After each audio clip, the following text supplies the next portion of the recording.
Hoy es 30 de abril de 2024, martes, inteligencia artificial. En negocios,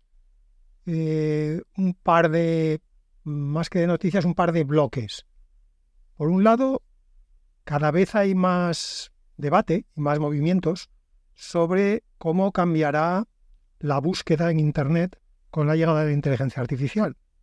Es decir, si seguiremos usando los buscadores tradicionales, entiéndase sobre todo Google, o si cada vez más tenderemos a preguntarle a un LLM, a un asistente de inteligencia artificial, como lo llamemos finalmente, y que por lo tanto nos vayamos apartando poco a poco del modelo que hemos tenido los últimos 25 años desde que Google apareció.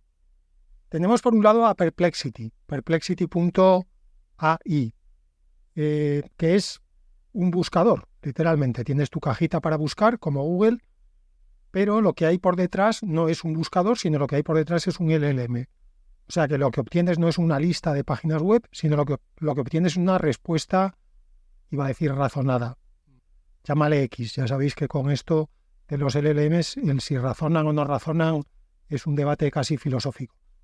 Pero digamos que lo que no tienes es una lista en la que tú tienes que ir a su vez buscando la información, sino que el LLM agrega información y te la presenta como una única respuesta. Por otro lado, vamos a ver cada vez más, ya lo hemos empezado a ver con los productos de Meta, con Facebook, Instagram, WhatsApp, en Estados Unidos de momento, pero se irá ampliando. Cada vez más, Apple vendrá dentro de poco seguro.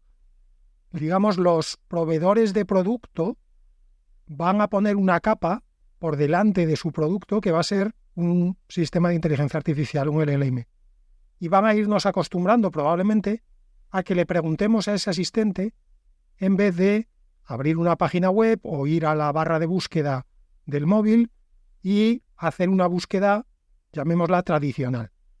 Se rumorea además que OpenAI, los de ChatGPT, en algún momento pueden lanzar un buscador, porque claro, de momento OpenAI tiene una herramienta pero no tiene un producto todavía.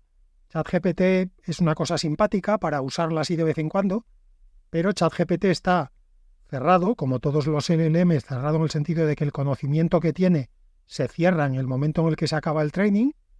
De hecho, si habéis usado ChatGPT, el gratuito, y el 4, si le hacéis una pregunta de actualidad, os dirá, lo siento mucho, no tengo datos desde después de noviembre del 21 o marzo del 23 o cuando sea, con lo cual OpenAI va a necesitar algo que haga ese producto bueno que tiene, que es ChatGPT, pero que lo haga útil en el día a día, no solamente como una cosa simpática para tener una conversación de vez en cuando y alucinar un poco con las cosas que hace un LLM. Así que por un lado tenemos a Perplexity, que ya tiene su motor de búsqueda. Tenemos por otro lado a Meta, y pronto tendremos a Apple, incorporando asistentes que harán búsquedas en sus productos. Tenemos a OpenAI, que probablemente lance en algún momento algo parecido a un buscador. Y por supuesto tenemos a Google, que le pasa justo lo contrario que a OpenAI. Google ya tiene un buscador, lo que no tiene es una buena herramienta todavía de inteligencia artificial.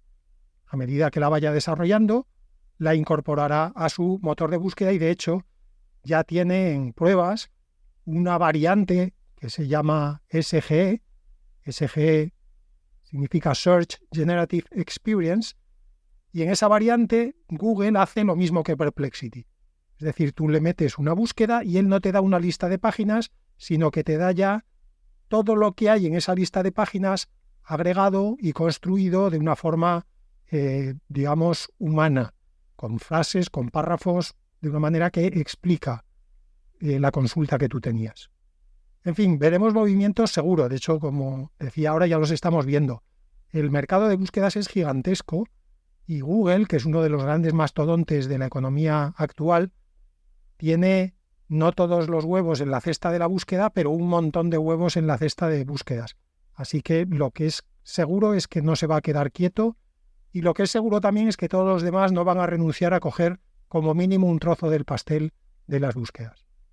Y por cierto, ya que hablamos de búsquedas y Perplexity, esta semana Perplexity ha hecho una ronda, ha cerrado una ronda más de capital y ya tiene una valoración por encima del billón americano de dólares. Es decir, ya es un unicornio, que es como llaman los americanos a las empresas que llegan a valorarse por encima de los 1.000 millones de dólares. Y ya se rumorea que pronto abrirá otra ronda de financiación en la que la valoración subirá hasta los 3.000 millones de dólares. Así que, nuevamente, mucha pasta en el mercado de búsquedas y, por lo tanto, vamos a ver mucho movimiento en los próximos meses. El segundo bloque de negocios tiene que ver con los costes de la inteligencia artificial. Alguna vez lo he tratado así tangencialmente, pero aprovechando que esta semana es una semana no tranquila, pero una semana normal, no es el frenesí que hemos vivido en los últimos, yo diría que 2 meses, en los que me las veo canutas para meter todo lo que pasa en una semana en media hora. Bueno, hoy probablemente me acabe yendo a la media hora, pero no será a base de meter 200 noticias, todas ellas importantes, sino que por fin voy a poder hacer un poquito más de reflexión. El segundo bloque, digo, en negocios, tiene que ver con los costes en 2 ámbitos. Por un lado, en una charla que daba esta semana a Zuckerberg, mencionaba los costes de energía que requiere, sobre todo, entrenar a un modelo de inteligencia artificial, a un modelo de lenguaje, perdón. Él decía que los modelos normales que tenemos ahora, los data centers donde se entrenan los modelos normales, consumen a día de hoy del orden de 100 megavatios. Luego os doy algún orden de magnitud, de momento quedaros con los números. Pero él mismo decía que los modelos que llegan, lo que vamos a ir viendo cada vez más, van a necesitar del orden de los 300 a 500 megavatios. Y que él no descarta que en algún momento se llegue a los 1.000 megavatios, que sería 1 gigavatio. Aquí os doy la referencia. 1 gigavatio es la potencia que puede producir una central nuclear media. Es decir, que lo que está diciendo Mark Zuckerberg es que si esto sigue así, dentro de no mucho, o sea, no dentro de décadas, a lo mejor ni siquiera dentro de años, pero bueno, pongamos a lo mejor dentro de un par de años, hay que ir pensando en construir data centers con una central nuclear al lado para que le dé energía al data center. 1 gigavatio es una auténtica burrada de consumo. Pero, por otro lado, esto es lo que estamos viendo. Lo que estamos viendo es que, aunque los costes de entrenar LLMs se abaratan, digamos, en términos relativos, entrenar a un LLM de hace 3 años es mucho más barato hoy de lo que era hace 3 años, pero como seguimos aumentando la potencia de los LLMs, en absoluto, entrenar a un LLM cada vez es más caro, porque los LLMs que estamos entrenando ahora son muchísimo, pero muchísimo, muchísimo más grandes de lo que eran los LLMs de hace 3 años. Así que los costes nuevamente relativos bajan, pero como seguimos aumentando la potencia, los costes absolutos aumentan. Elon Musk decía esta semana, por ejemplo, que Tesla va a invertir en este año 10.000 millones de dólares en gastos de entrenamiento e inferencia de inteligencia artificial. Y a todo esto, a los costes de, sobre todo de energía, pero no olvidemos también los de hardware. Alguna vez ya os he mencionado que una GPU de Nvidia, una H100, y veremos ahora qué pasa con las B200, pero andarán por el mismo rango, cuesta entre 30 y 40.000 dólares. Y para entrenar un LLM se utilizan del orden de miles de GPUs. Así que tenemos el coste de energía, tenemos el coste de hardware, y por otro lado, cada vez veremos cómo se incrementa más el coste de conseguir datos, porque los datos naturales, los datos que hemos generado los humanos, se van acabando. También habréis oído alguna vez que os he comentado que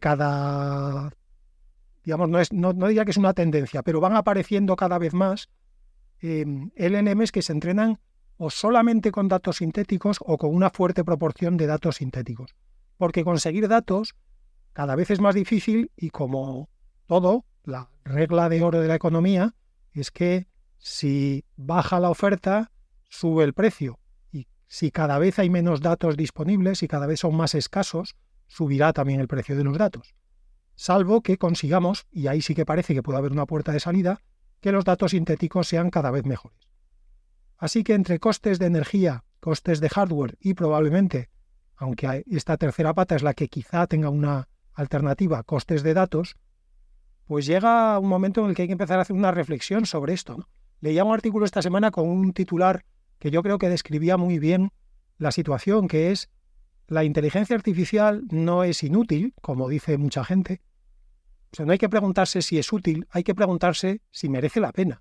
Si realmente este dispendio, este derroche, literalmente, de dinero para generar motores cada vez más potentes, compensa las mejoras que estamos viendo. Es una pregunta abierta para que reflexionéis sobre ella en los ratos muertos cuando esté el semáforo rojo. Y vamos al bloque de desarrollo, donde hay algunas noticias interesantes de modelos nuevos, de versiones nuevas, pero sobre todo hay 2 papers que he leído esta semana que sí que son muy, muy, muy interesantes, y los 2 sobre el mismo tema, que es el Chain of Thought. Así que primero las noticias de motores, de novedades, y luego vamos con los papers. Bien, por un lado, la semana ha estado animada en el sector de los SLMs, recordad, los Small Language Models. A diferencia de los LLMs, los Large Language Models, hoy tengo la lengua un poquito desentrenada. Será porque he estado callado hasta ahora y ya son casi las 8 de la tarde. Bien, la diferencia entre SLMs y LLMs es obvia en el nombre. Los SLMs intentan, por lo menos, utilizar menos parámetros para que haya que usar hardware menos potente, idealmente hardware doméstico, pero si no, como mínimo, no las Nvidias estas de $30.000.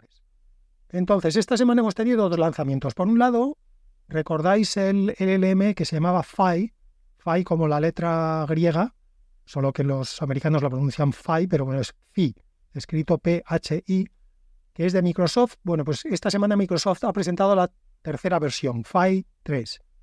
Es un modelo de 3,8 billones americanos de parámetros. La versión Phi 2 tenía 2,7. Esto no es una muy buena noticia, porque si subimos de 2,7 a 3,8 hemos aumentado 1.000 millones de parámetros. En los SLM se trata, como decía antes, de contener las necesidades de hardware, no de ir haciéndolas cada vez un poquito más grandes. Pero bueno, nos mantenemos en rangos bajos. No estamos hablando de 70 billones, ni mucho menos de 400 billones como tienen los grandes. 3,8 no está mal. Según Microsoft, este Phi 3 rinde como modelos 10 veces más grandes. La comparación que hacen, de hecho, es directamente con ChatGPT 3.5. Phi 3 sigue siendo un modelo abierto de pesos. Van a venir versiones más grandes, de 7 billones americanos y de 14 billones, pero bueno, vamos a centrarnos en la pequeña, porque la gracia de Phi es que se puede ejecutar en dispositivos, digamos, modestos, muy entre comillas lo de modestos. Lo interesante de Phi 3, como ya nos pasaba con Llama la semana pasada, es que la clave de la mejora del rendimiento no ha venido de un cambio en la arquitectura, ni siquiera de un salto gigante en los parámetros. Hemos visto que pasaban de 2,7 a 3,8. Hombre, tampoco es un salto espectacular. La mejora del rendimiento ha venido en los datos del training, como pasaba con Llama 3. El salto más importante. Han usado más datos y sobre todo han usado datos, lo que ellos llaman de mejor calidad. El proceso de filtrado de datos previo al training ha sido mucho más exhaustivo de lo que lo había sido en Phi 2. Como ellos entrenaron a Phi 2 y a Phi 3, digamos que la comparación es una comparación directa. Así que una vez más, la regla famosa de que si aumentas la cantidad de datos de training, tienes que aumentar también la cantidad de parámetros de una manera más o menos proporcional. Ya veíamos que Llama 3 no seguía esa regla y funcionaba mejor. Bueno, pues Phi 3 parece que tampoco sigue esa regla, así que a lo mejor hay que empezar a replantearse la regla y cada vez más ir concluyendo que la cantidad y sobre todo la calidad de los datos del training son lo que más condicionan la calidad del resultado final del LLM. Phi 3 está en el mismo grupo en el que está Gemma de Google, que también, recordad que tenía 2 billones de parámetros, que también su objetivo era que acabara corriendo en dispositivos móviles. Y en esa línea, Gartner publicaba esta semana un estudio, una previsión más que un estudio, que, como todas las previsiones de consultoras, sé que desde fuera puede parecer que se hacen de una manera súper sesuda. Los que, no sé, si alguien trabaja en consultoras, que no se dé por ofendido, pero yo también trabajé en su día y, sinceramente, hay previsiones de estas que se hacen 5 tíos opinando. Que sí, que son 5 tíos que saben mucho, pero el futuro es bastante más complejo, como están demostrando los LLMs, de lo que nos imaginamos.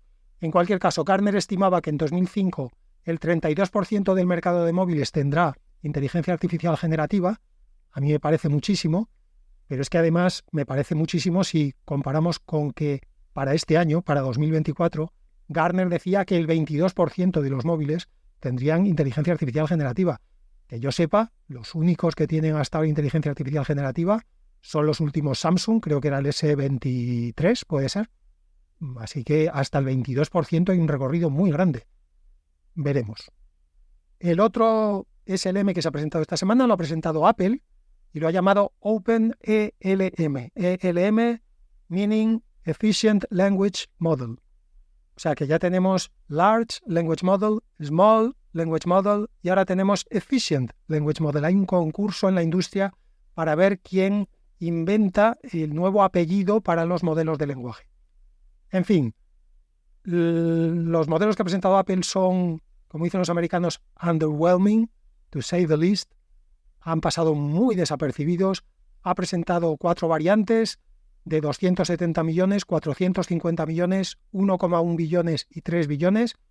Vamos a ver la parte buena. Son realmente modelos muy pequeños. Fijaos que la versión más pequeña tiene solo 270 millones de parámetros. Eso es como 15 veces menos que lo que tiene Phi 3, del que acabamos de hablar. Pero bueno, también eso luego en el rendimiento pues se nota bastante. Las revisiones que he visto en general coinciden en que es un modelo, cito frases textuales, muy alineado, very aligned, lo cual siendo de Apple no es de extrañar. Apple son los reyes, Apple y Google yo creo que son los reyes de lo políticamente correcto, tienen una competencia entre ellos a ver quién se lleva la medalla de oro cada año, así que este debe estar alineado, pero vamos, no debe decir ni una palabra maldicha, antes se calla y no te contesta que arriesgarse a decir algo que pueda ofender a 1 de cada 10 millones de humanos. En fin, lo dicho, no es un modelo muy bueno, no destaca, es razonable. La mejor noticia es que es realmente muy pequeño, la variante pequeña es realmente doméstica, aquí es donde tenían los datos de uso, y Apple dice que ellos en las pruebas han ejecutado el modelo en un Intel i9 con 64 GB de RAM, que hombre, es bastante para un aparato doméstico, pero que dentro de no mucho va a ser razonable tener 64 GB de RAM, y una tarjeta Nvidia RTX 4090 con 24 GB de RAM. Y el sistema operativo sobre el que lo han corrido es Ubuntu 22.04, que es la última versión estable de Ubuntu. Bueno, la última no, porque supongo que ya sabéis que justo esta semana ha salido la 24.04, pero bueno, yo en mi mini servidor casero tengo todavía la 22.04 de Ubuntu, así que bueno, es razonablemente doméstico. También han corrido su modelo en un MacBook Pro M2 con 64 GB de RAM. Así que, hombre, no es el portátil medio que tiene, no es el portátil que tengo yo, ni creo que sea el portátil de ninguno de los que estéis por ahí, pero sí que es una cantidad asumible de RAM para un equipo doméstico. Y la última cosa sobre estos modelos de Apple es que, sorprendentemente, lo ha sacado en open source. Ha publicado no solo el código, sino que ha publicado el training y las evaluaciones. O sea, se ha tirado de cabeza y con doble tirabuzón Apple a la piscina del open source. También, seamos honestos, no le quedaba más remedio. Llega a la fiesta tarde, llega mal, llega lento. La única oportunidad de Apple es sacar esto en código abierto y que cuantos más desarrolladores mejor se unan a su lado de la fuerza. No voy a decir si es el lado bueno o el lado oscuro de la fuerza, pero que haya desarrolladores fuera de Apple que les ayuden a recuperar el terreno perdido, porque llevan mucho terreno perdido. De hecho, ha publicado, además del LLM, en este caso ELM, ha publicado un kit de desarrollo para que se puedan ya desarrollar aplicaciones con estos motores, tanto para iPhone como para Mac.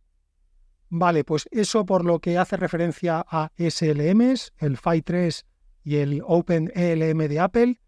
Y en cuanto a LLMs, digamos, convencionales, 2 novedades esta semana. Por un lado, SenseTime, que es una empresa china, ha liberado una nueva versión de su LLM que se llama SenseNova. según ellos, está al nivel de ChatGPT 4, es un modelo de 600 billones americanos de parámetros, y realmente los resultados deben de ser buenos, aunque en China, por razones obvias, es difícil saber qué parte de lo que te cuentan es verdad y qué parte no, pero el hecho es que el día del anuncio las acciones de esta empresa subieron un 30% y de hecho tuvieron que suspender su cotización porque aquello se estaba desmadrando. Tuvieron que suspenderla hasta el día siguiente. Así que, como mínimo, la primera reacción a la nueva versión, digamos que es prometedora. Y la otra novedad en LLMs es una empresita o empresaza que se llama Snowflake AI, que desarrolla soluciones para el mundo de empresa. Bueno, pues ha presentado un modelo orientado a empresas que se llama Snowflake Arctic 17B. Lo llaman 17B porque, aunque en realidad tiene 480 billones americanos de parámetros, usa una arquitectura mixta de Transformers y Mixture of Experts, y con la incorporación del MOE, ya sabéis que en la inferencia ya no se usan todos los parámetros, sino que el MOE selecciona, digamos, por qué rutas va el token, y entonces de los 480 billones normales, en cada inferencia solo se utilizan 17. De ahí que el nombre del modelito sea Snowflake Arctic 17B. Como está orientado a empresas, hay áreas en las que puntúa peor que otros LLMs, pero hay 3 áreas en concreto donde puntúa sustancialmente mejor que los demás. Una es en lo que ellos llaman SQL conversacional, es decir, poder hacer instrucciones de SQL dándolas como en lenguaje natural, dándolas como una instrucción, digamos, humana. La segunda área en la que mejoran a los demás es en programación. Y la tercera es en RAG, en Retrieval Augmented Generation. Todas las operaciones con RAG, este Snowflake Arctic puntúa mejor que el resto de modelos open source. Por cierto, que me había olvidado antes de decirlo, este es un modelo open source y bate a todos los demás modelos open source en esas 3 áreas. Ahí tenemos, por ejemplo, sobre todo dominando a Mistral, pero según ellos también a Llama. No sé si les ha dado tiempo a incorporar en los benchmarks a Llama 3 o están comparando contra Llama 2. Supongo que seguiremos siguiendo hablar de ellos, o sea que ya lo veremos. Además, según Snowflake, los costes tanto de training como de inferencia son sustancialmente inferiores a la competencia, nuevamente a la competencia open source. Así que para una empresa, en principio, se plantea como un modelo muy interesante.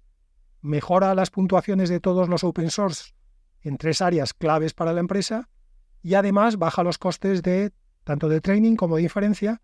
El de training es interesante porque si alguien tiene mucha preocupación por la confidencialidad, pues puede incluso entrenar al modelo desde dentro de la propia empresa sin necesidad de fiarse del entrenamiento externo. Y vamos a hablar ahora de los papers que os hablaba antes relacionados con el Chain of Thought. El Chain of Thought, recuerdo, es una técnica que se usa con los LLMs para cuando le haces un prompt que es demasiado complicado, es una tarea demasiado complicada y el LLM básicamente se lía y te responde lo que le apetece y no se entera muy bien. Si le descompones la tarea original en pasos, si le dices, mira, primero haz esto, luego haz esto, luego haz esto y luego haz esto, eso mejora mucho el resultado de la inferencia y por lo tanto de la respuesta que te da el LLM. Bien, pues ha habido 2 papers muy interesantes, realmente muy interesantes sobre Chain of Thought esta semana. Uno titulado Self-Reasoning Tokens Teaching Models How to Think Ahead. O dicho de otra manera, tokens autorrazonadores enseñando a los modelos cómo pensar anticipadamente. Lo que hacen en este paper es preguntarse ellos mismos, y cito textualmente, aquí no lo leo en los 2 idiomas, voy a traducirlo si puedo sobre la marcha, ¿cuál es la formulación matemática del razonamiento? Es decir, ¿cómo podemos hacer que los LLMs como ChatGPT piensen antes de hablar? Esto también tendríamos que pensar cómo lo conseguimos con los humanos, pero bueno, de momento vamos a ver si lo conseguimos con los LLMs, que piensen antes de hablar. Bien, pues hasta ahora usábamos no solo, pero principalmente el Chain of Thoughts. Cuando veíamos que el LLM se liaba, le decíamos, tranquilo, respira, vamos a ir paso a paso. Haz esto, cuando hagas esto, luego haz lo otro, ¿vale? Y le dábamos esa cadena de pensamientos nosotros. Claro, esto tiene un problema y es que requiere muchos más recursos de computación, porque para resolver un problema primero tenemos que hacer prompts mucho más grandes y luego tenemos que ir a través de todos los pasos, con lo cual el proceso es más largo en tiempo y por lo tanto más intensivo en recursos. Porque todo el tiempo que tú estás esperando a que ChatGPT te responda, ChatGPT no se está tomando un café, ChatGPT está usando todas esas GPUs de NVIDIA de las que hablábamos antes y consumiendo esos 800 megavatios de los que hablábamos antes. O sea que no es gratis cada pregunta que tú le haces. Lo que proponen en este paper es precisamente una técnica para evitar el chain of thoughts. Ellos proponen, y de hecho en este paper ellos lo ponen en práctica con buenos resultados, que el LLM, cada vez que tiene que hacer un Next Token Prediction, que de hecho genere 2 tokens, no uno.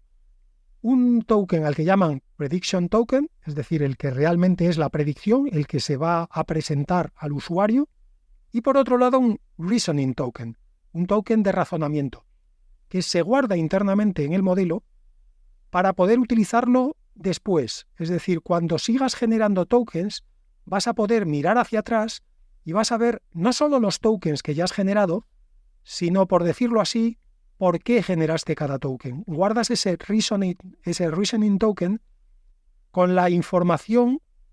Entended que la información en estos casos es un vector o una matriz o un tensor de un montón de floats de 32 bits, o sea, son números, son un chorizo de números en una estructura matricial o tensorial, pero es una información que para el LLM es útil, él sabrá cómo la usa, nosotros de momento no lo sabemos, y lo que intentamos es que guarde ahí el por qué eligió ese token en el momento en el que lo eligió, y por lo tanto en el futuro pueda él mismo hacer una especie de chain of thoughts, no solamente predecir el token en función de lo que sabe ahora, sino en función de lo que sabía antes, y que por lo tanto pueda seguir una especie de hilo de pensamiento él mismo.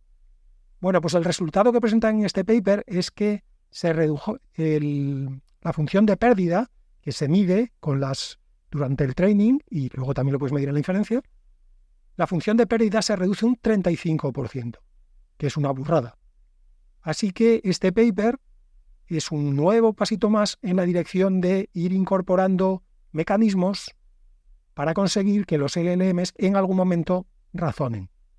Pero llega aquí el segundo paper interesante de la semana, que es un paper de la Universidad de Nueva York sobre, digamos, estaban intentando entender cómo funciona el Chain of Thoughts. Con los LLMs cada vez más nos pasa que, un poco como nos pasa con las personas, que queremos entender cómo funcionamos, a pesar de que nos tenemos delante de las narices, y no podría pensar, hombre, si tienes un ser humano delante de ti, ¿cómo no puedes entender cómo funciona? Si tú mismo eres un ser humano, ¿cómo no puedes entender cómo funcionas? Con los LLMs cada vez nos pasa más eso, que los tenemos ahí, pero no sabemos cómo funcionan. En el caso de los LLMs, además, con el agravante de que los hemos hecho nosotros, pero no sabemos cómo funcionan. Bueno, pues en este estudio de la Universidad de Nueva York hacían un experimento muy curioso, que es, por un lado, ponían al LLM a razonar con Chain of Thoughts, ¿vale? Detallándole primero este paso, luego este paso, luego este paso y luego este paso. Y después hacían lo mismo, pero sustituyendo los pasos intermedios simplemente por puntos. Por el signo de puntuación punto.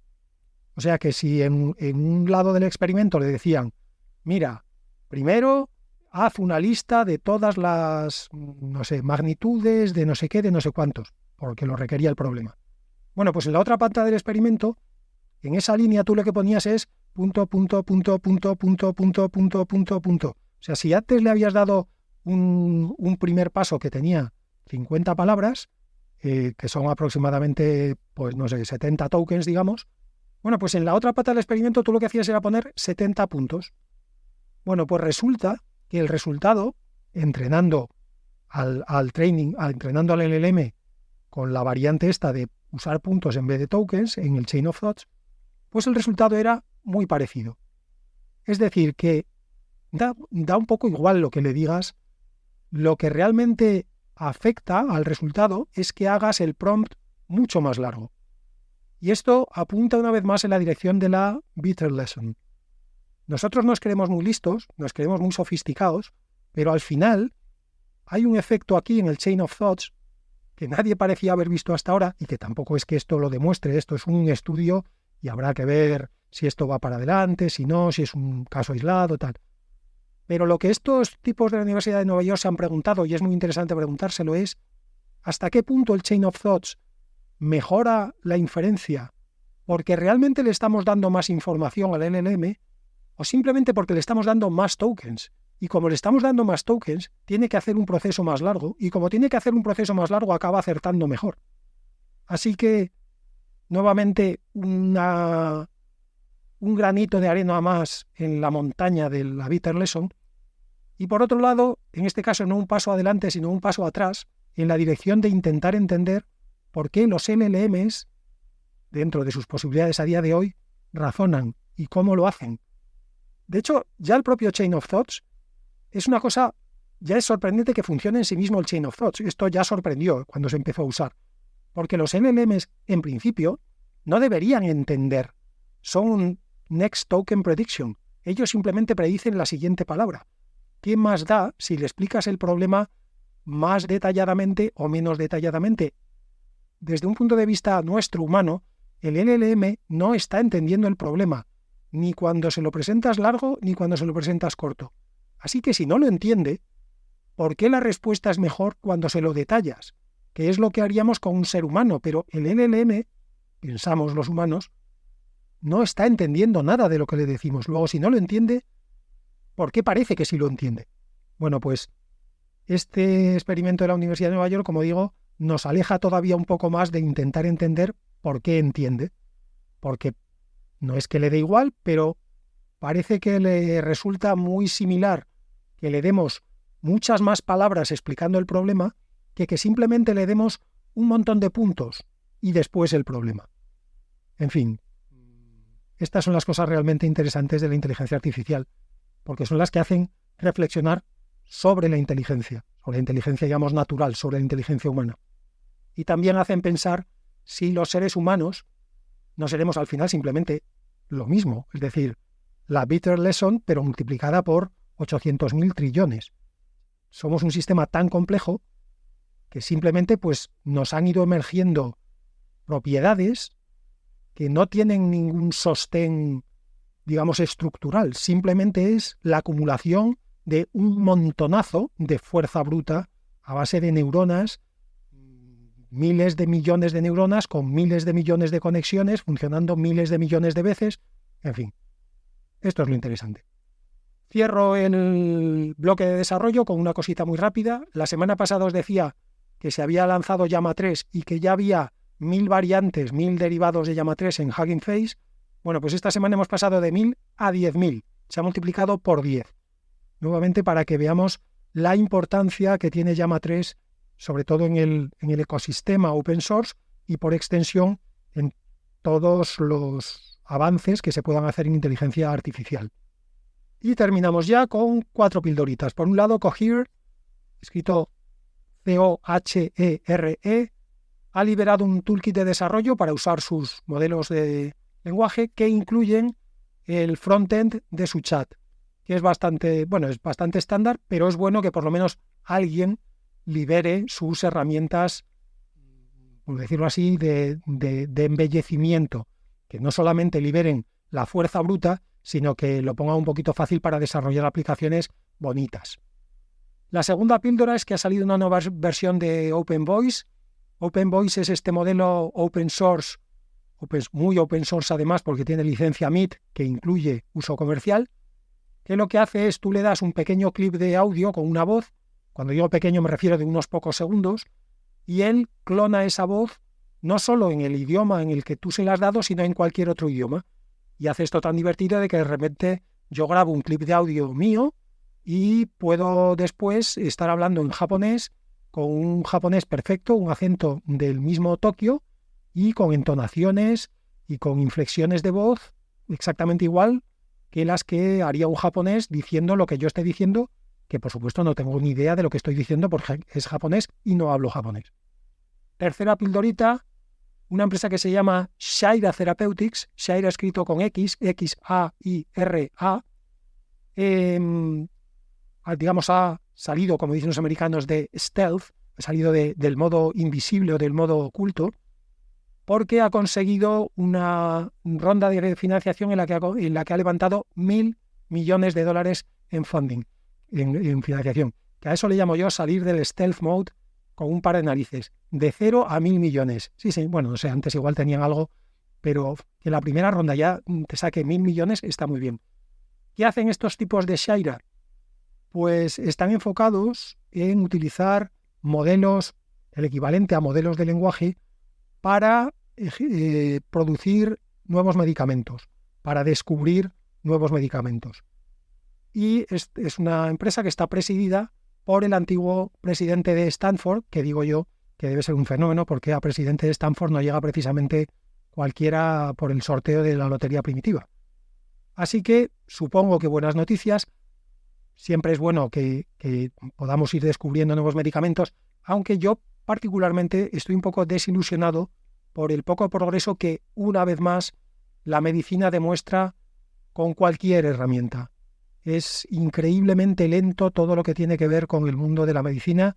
Ya entiendo que el sujeto de estudio de la medicina, que somos las personas, es un sujeto de estudio muy delicado, hay que tener mucho cuidado con la experimentación, pero es que ni siquiera cuando la experimentación no incluye todavía al ser humano, como por ejemplo usar inteligencia artificial para el desarrollo de medicamentos, tampoco estamos viendo grandes saltos. Yo sinceramente creo que la medicina en algún momento tiene que hacer una repensada de por qué avanza tan despacio comparado con todas las demás disciplinas, ya no solamente con la computación, sino con la física, con la química, con la biología, con todo. Es que nada avanza más lento que la medicina, es que es literalmente desesperante. Y la última píldora y la última cosita del episodio de hoy es que creo que nunca os había hablado de un proyecto que se llama Jamafile y os hablo hoy porque es muy interesante. Es un proyecto que lo que hace es empaqueta modelos de lenguaje en un único fichero y tú ese fichero te lo puedes descargar en tu ordenadorcito modesto de 7-8 años con tus 8 gigas de RAM, bueno, 8 igual un poco peladas, pero 16, y puedes correr en local un montón de modelos que ellos ya tienen empaquetados para que tú simplemente sea descargar y ejecutar. Es un proyecto muy interesante, es un proyecto, por supuesto, open source, hecho por gente que simplemente quiere aprender. La comunidad open source es de lo más rescatable que hay en esta sociedad asquerosa en la que muchas veces vivimos. Es una maravilla formar parte de la comunidad open source. Y con este alegato, nada más, hasta el martes que viene.